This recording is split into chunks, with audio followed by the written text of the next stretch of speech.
Hi, Assalamualaikum. My name is Azuziat bin Abdul Halim and I'm from 2423B1. And so for today, we'll be presenting for our group presentation and our topic for today will be cross-contamination. Consumers' awareness of food disease and how to prevent being sick from contaminated food has been aided by food science and the media.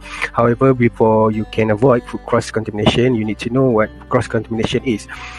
The transmission of bacteria or other microorganism from one material to another is known as bacterial cross-contamination.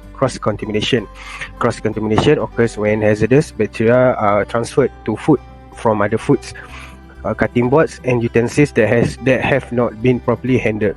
Keep raw meat, pottery, eggs, and seafood away from already cooked or ready-to-eat meals and fresh produce, especially while handling raw meat, pottery, eggs, and shellfish. The transfer can occur directly when two foods come into physical contact or one drips onto another, or indirectly through intermediate vehicles such as work surface, cook utensils, or the other hands of the persons handling or preparing foods. Hi, today's topic that I will share is about causes of cross-contamination. Actually, cross-contamination is always happening in our daily life, but we did not realize and take it easy on this thing. There are a few causes that I will be presenting today. Firstly is using the same cutting board for ready-to-eat food and raw material. Second, place the ready-to-eat food nearby the raw material. Third, place the ready-to-eat food into same plastic bag with the raw material. Next, store the raw material above or same level with the ready-to-eat food in refrigerator. Lastly, touch ready-to-eat food after touching the raw materials. The fun fact that I want to share is about mostly carbohydrate is ready-to-eat food such as bread, rice, pasta, and noodles. So, when to store them, we need to store them at above the raw material in refrigerator or the different place as raw material. So, that's all from me. Thank you. Assalamualaikum warahmatullahi wabarakatuh. My name is Nabil Al-Bakri bin Mustafa Al-Bakri and I will present about the effects of contaminations. Effects of contaminations. The first point is food poisoning. Foodborne illness or food poisoning can be traced to one of three major causes: bacteria, parasites, or viruses. The second one is long-term diseases. Chemical contaminations can lead to acute poisoning or long-term diseases such as cancer. The third one is can cause serious harm. Physical contamination could higher the chances of choking risk and cause serious injury. The last one is can cause death. Almost 1 in 10 people in the world fall ill after eating contaminated food, and 420,000 die every year from food contaminations. However, we can avoid this if we take serious about food contaminations. Hi, my name is Norlian Shabiti Manor and I am from HM2423B1. Today we present about cross-contamination under how to avoid cross-contaminations. First of all, we need to wash our hands before contact or prepare the food. And second, we need to separate food from raw material, such as meat and poultry. And the third one, we need to use different utensils. For example, if you use cutting board for meat and poultry, and then you need to use different cutting board for vegetables. And last but not least, you need to clean contact surface.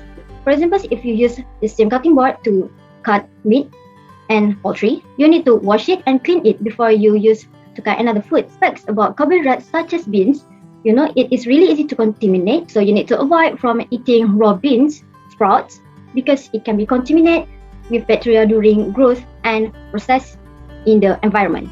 That's all from me. Thank you. Assalamualaikum. My name is Muhammad Nabi Nasr bin Maris. My matrix number is 2022-745-273 and I am from HM2423B2.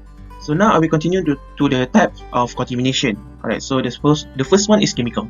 When a food is polluted by a chemical substance, it is known as chemical contamination. It is understandable that chemical used in the kitchen for cleaning and inspection could contaminate food. When food is cooked on a surface that still has a chemical residue on it, or when cleaning chemical are sprayed near unprotected food, contamination can occur. The next one is microbial. Microbial contamination occur when microorganisms such as bacteria, virus, mold, fungi, and toxin contaminate contaminate food. The most common cause of food poisoning outbreak is microbial contamination. For example, when we consume rice, which is a carbohydrate, and it has microorganism on it, we can become ill as a result of eating the rice. The next one is physical. When a foreign object contaminate food, it is called physical contamination. It can happen at any point during the delivery and preparation of food. Physical contamination can result in serious consequences for consumers, such as broken teeth and choking. The last one is allergenic. When a food that cause of allergenic reaction comes into touch with another food, this is known as allergenic contamination. For example, if a knife that was previously used to cut the bread is now used to cut gelatin-free bread, or if pasta is stored in the tub that's previously held in ice. That's all from me. Thank you. To conclude, cross-contamination from activities like using same cutting board for chicken meat and salad without washing it beforehand, or transmitting germs via the kitchen environment appear to be more important than the danger of undercooked poultry, meat or eggs.